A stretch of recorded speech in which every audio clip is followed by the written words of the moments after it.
Que Deus em Cristo abençoe a todos de uma forma toda especial. Nós louvamos a Deus nesta tarde por esta oportunidade que estamos tendo aqui, ok? Eu quero fazer uma série de estudos, talvez uns 5, 6, não sei, explicando sobre a parábola do filho pródigo.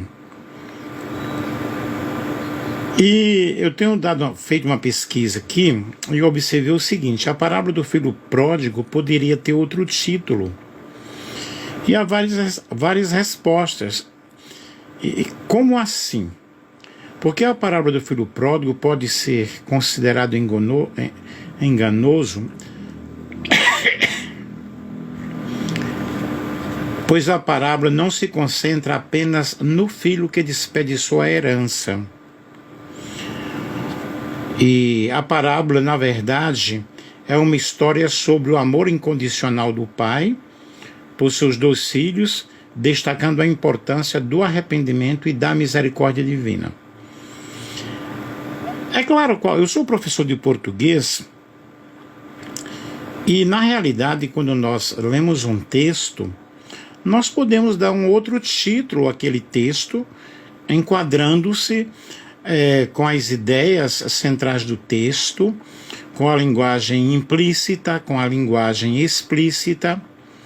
E quando nós observamos esta parábola, o título da parábola, eu tenho uma explicação aqui que diz que é um título enganoso, concentra a atenção no filho mais novo que pede a parte da herança antecipadamente a desperdiça.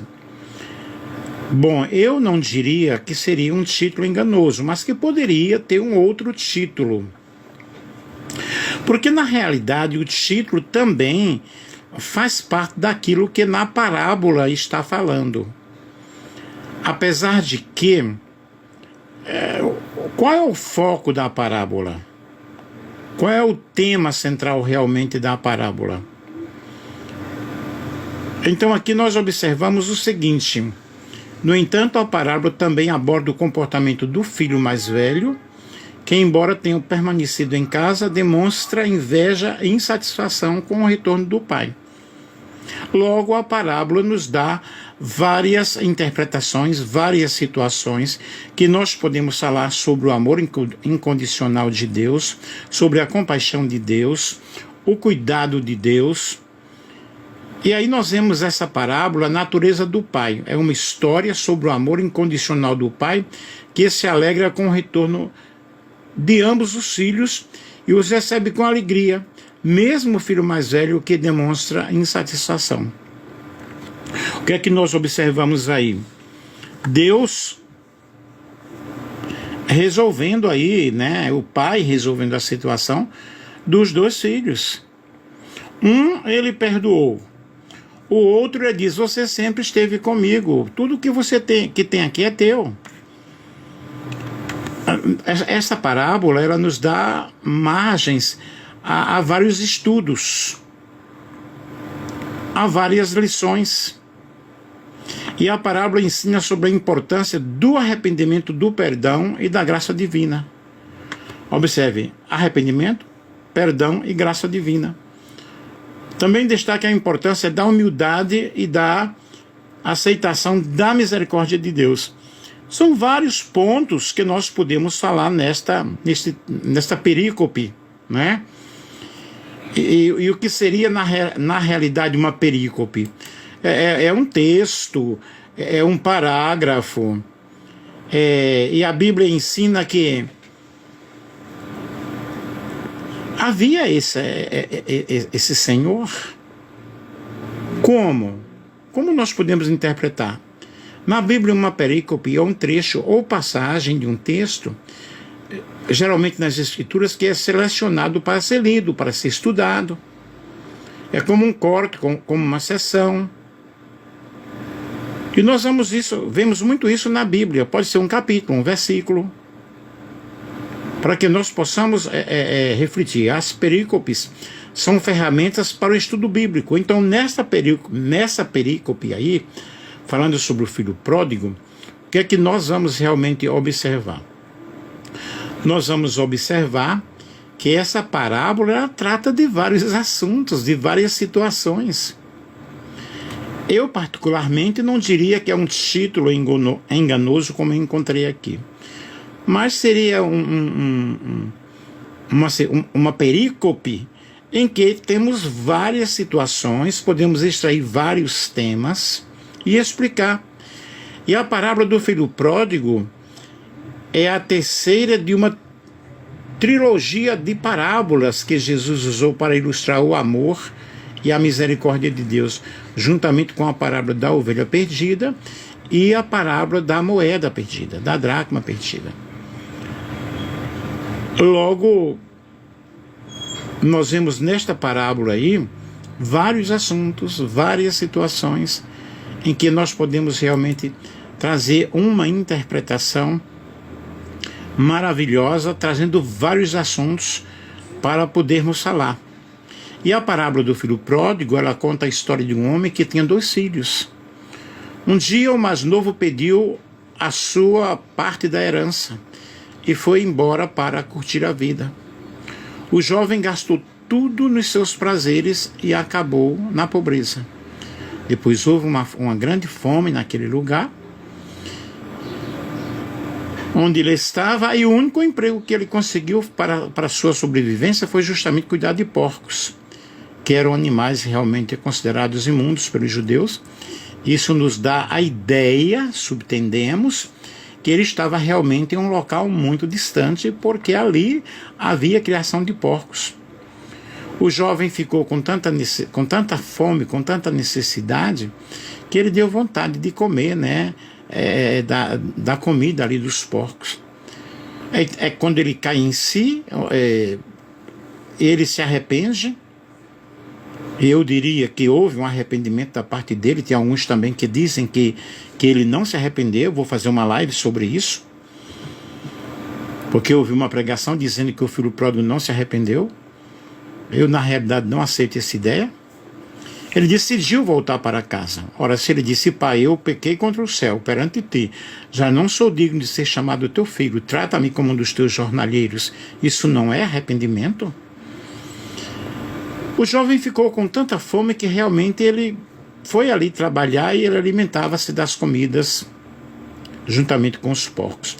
Ele se arrependeu, decidiu voltar para casa, pedir perdão a seu pai e pedir um emprego como um servo. Isso não é arrependimento? Se isso não for arrependimento, então o que é realmente um arrependimento? Quando o pai viu o filho chegando de longe, ele correu ao seu encontro e recebeu com alegria. O filho pediu perdão e tentou pedir um emprego, mas o pai o interrompeu, chamando os servos para trazer a melhor roupa, fazer uma roupa nova, né, para o filho. Fez ali uma festa. O pai não estava realmente aborrecido, não estava desiludido, não estava zangado, ele estava feliz pela volta do filho. Repetindo, há quem diga que o filho não se arrependeu, que o filho mais novo não se arrependeu. Eu afirmo que se arrependeu sim. E quando o filho mais velho chegou ao trabalho, do trabalho, a festa já tinha realmente começado, havia uma grande festa ali. Ele ouviu que seu irmão mais novo tinha voltado e, em vez de ficar feliz, ele ficou aborrecido, ficou zangado. Seu pai veio falar com ele e o filho explicou que sempre trabalhou e fez tudo para agradar o seu pai, sem receber nada em troca. Agora ele se sentia injustiçado, porque seu pai tinha feito uma festa para seu irmão irresponsável.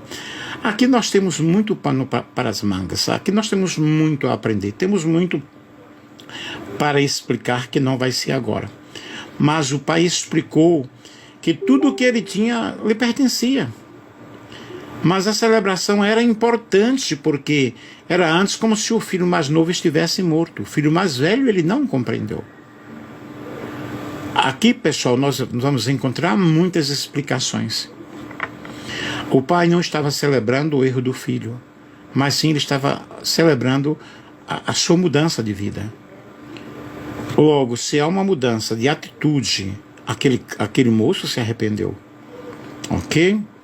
Não é porque o fulano é bam em teologia, ou isso ou aquilo, que agora eu tenho que aceitar tudo que as pessoas falam. E qual é o propósito, na realidade, dessa parábola?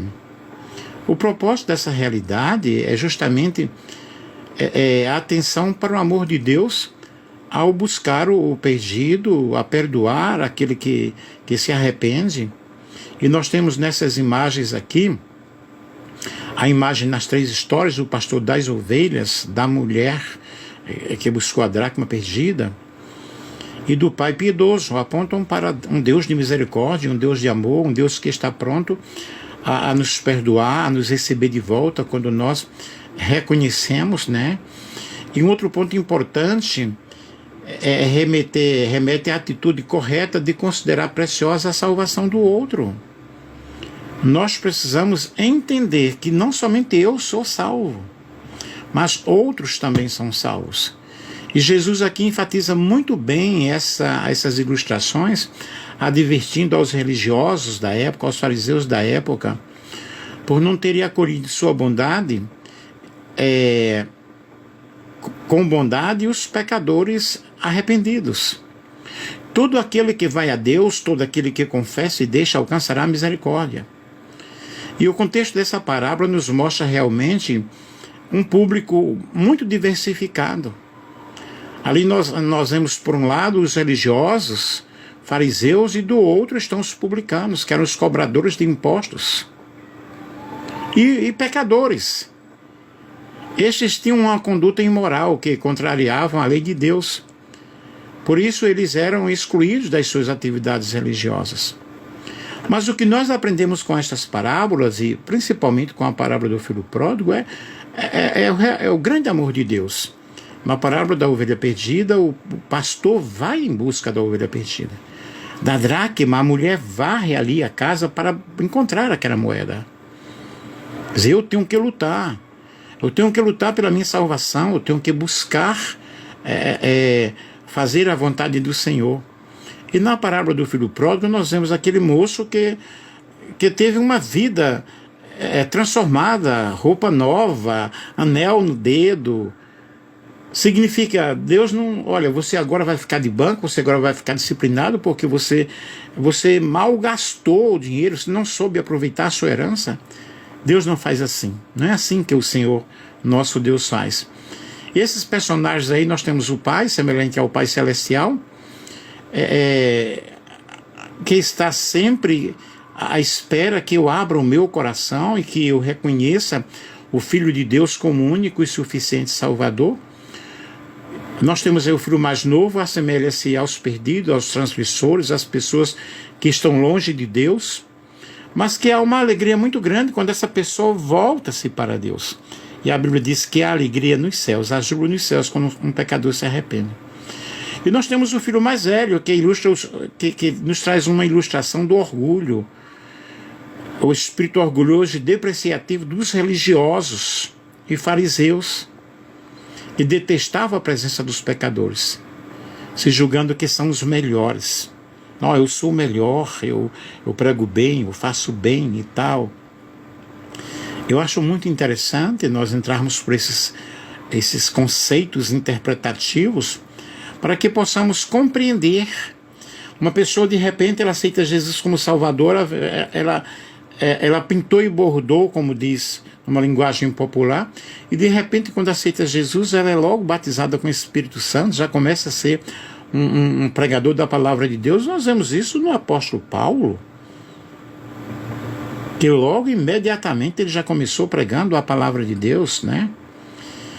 E o que é que nós aprendemos aqui nessa parábola? Deus é um pai bom, um pai justo, um pai amoroso, que tem vários filhos com diferentes situações, ele ampara, ele cuida a cada um, ele não faz acepção de pessoas. Nós aprendemos com esta parábola que quando nós pecamos, como o filho pródigo, abandonando o nosso primeiro amor e nos voltamos para Deus, ele está pronto a nos perdoar, nos ensinar, a dizer: filho, eu vou te perdoar, você é meu filho. O filho pródigo nunca deixou de ser filho. Trocamos o ser filho por ter a herança. Deus nos deu uma herança. O pecado destrói a nossa vida, destrói as bênçãos de Deus, destrói a nossa herança, mas quando eu reconheço que eu devo mudar, que eu devo ter uma transformação na minha vida, Deus está de braços abertos para nos receber. Na terra longe do Pai, há fome, há miséria, há destruição. O filho viveu o quê? Uma crise existencial. E distante de Deus, nós seremos derrotados. Distante de Deus, nós vamos sofrer muito. Mas o moço, ele caiu em si. Às vezes, algumas crises nos fará ter uma queda saudável. E nós precisamos o quê? Nós precisamos reconhecer que precisamos de uma mudança. Reconhecer que precisamos do Senhor. O filho pródigo voltando para casa representa realmente aquelas pessoas que se arrependem de seus pecados, pedindo perdão a Deus, pedindo a misericórdia do Senhor. Logo, esta parábola também nos ensina sobre o perdão. Eu dei uma pesquisada aqui na internet porque eu ouvi alguém falando que o filho pródigo não se arrependeu. E alguns até dizem que ele se arrependeu porque estava comendo ali das bolotas dos porcos. Mas eu digo com toda certeza que ele caiu em si. Levantar-me-ei e irei ter com meu pai.